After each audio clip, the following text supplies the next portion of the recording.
8 h du matin, comme chaque jour, c'est une grande aventure qui commence pour Audrey, 30 ans. Elle est sage-femme à la maternité de l'hôpital Necker depuis 3 ans, un métier qui lui réserve chaque jour son lot de surprises. Quel état d'esprit tu es avant de commencer une garde comme ça? Très bien, plutôt en forme. On ne sait jamais ce qu'on va trouver en arrivant là-haut, donc on s'habille et on attend. Ça peut ressembler à quoi ou à quoi Toutes les salles peuvent être pleines et qu'il y ait du travail voilà, à fond. Et puis sinon, ça peut être très calme, une patience. Je sais pas trop ce qu'il y a de prévu.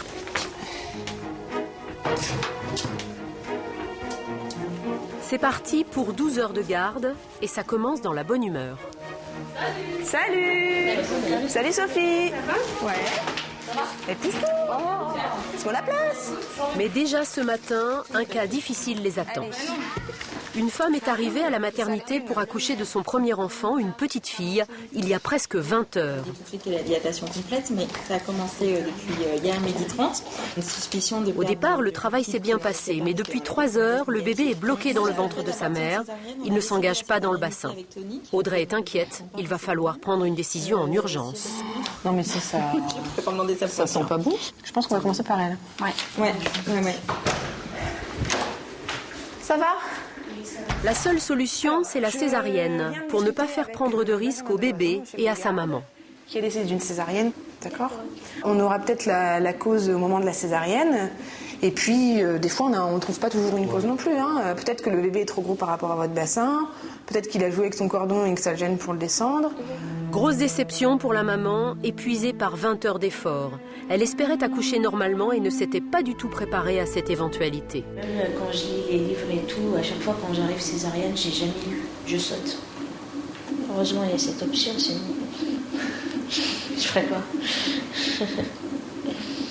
C'est jamais marrant d'avoir une césarienne, c'est sûr, mais je pense que là, surtout pour un premier bébé, mais voilà, le but de notre travail, c'est de sortir un enfant en pleine santé avec une maman en pleine santé et que là, on n'y arrivera pas. Par voie basse, clairement, on n'y arrivera pas. Est-ce que vous voulez assister à la césarienne, monsieur? Oui. Donc une fois qu'elle part au bloc en brancard, moi j'irai vous habiller et donc vous serez auprès de votre femme au moment de la naissance d'Elicia. D'accord? Mais tu diras pas pousse-pousse. Parce que non. Parce que là, vous n'allez pas pousser. Oui, voilà. À tout de suite, c'est parti, madame.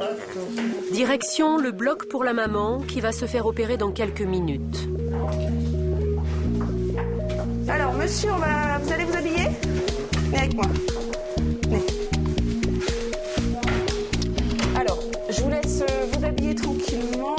Vous mettez la tenue. On se retrouve tout de suite dans le couloir. D'accord? Assez rapidement. Et oui, faut pas oublier les papas dans les césariennes, c'est important. Voilà. Parce que la place du père pendant la naissance, ils ont parfois du mal à trouver leur place. Et encore plus en cas de césarienne. Attendre dans un couloir, c'est un peu flippant, quoi. Préparation de rigueur avant d'entrer au bloc. Audrey est habituée à ce genre d'intervention, une césarienne classique qui s'annonce simple. L'opération ne devrait durer que quelques minutes. Audrey devra récupérer le bébé dès la sortie du ventre et, s'il va bien, le présenter à sa maman pour qu'elle l'embrasse avant de lui prodiguer les premiers soins. Le rôle d'Audrey, c'est aussi de rassurer la future maman qui reste consciente, car l'anesthésie n'est que locale. Ça va, madame? Je suis là, d'accord? Je vais récupérer la petite.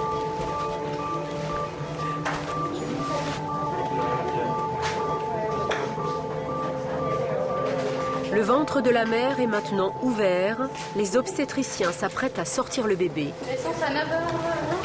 Quand soudain... Appelle mes collègues. Qu'elles se préparent. Qu'elles appellent le pédiatre. Audrey demande du renfort. La petite fille ne pleure pas et semble avoir du mal à respirer.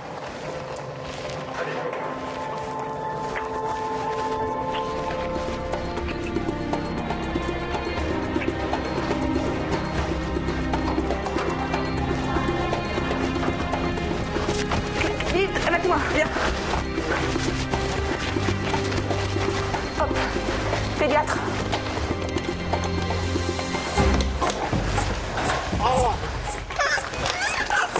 Allez, choubinette, c'est bien. Allez, on y va, tu respires. Audrey doit au plus vite aider la petite fille à respirer. Une infirmière, une aide-soignante et une pédiatre sont appelées en renfort pour dégager ses voies respiratoires. Plusieurs minutes d'angoisse pour toute l'équipe.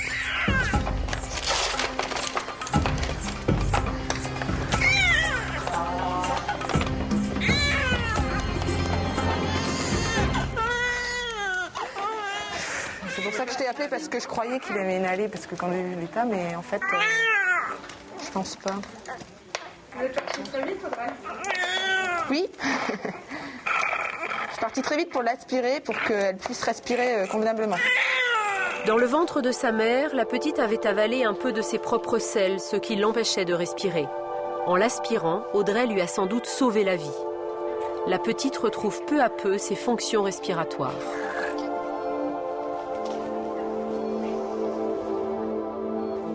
Voilà, là elle va bien. Elle va bien.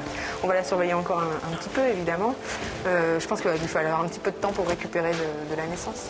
Comment tu vis ces moments de stress? Bon, il y a eu un petit coup d'adrénaline, mais ça fait partie de notre métier. Hein. Mais là, tout va bien. Hein. Je peux aller chercher le papa? Chercher le papa. Pendant ces 10 minutes interminables, les parents sont restés au bloc sans savoir ce qui se passait.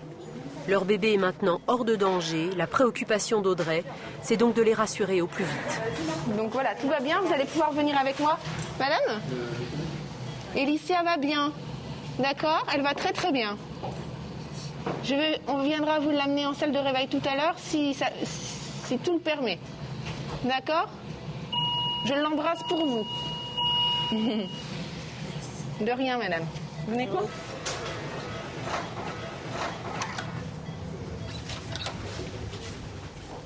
Regarde, je t'amène ton papa.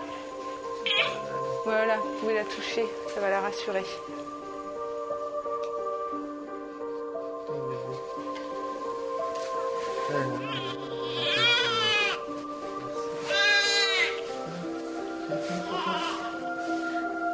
C'est une poupée.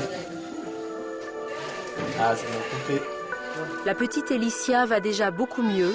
Elle ne gardera aucune séquelle de ses premières minutes de vie bien mouvementées.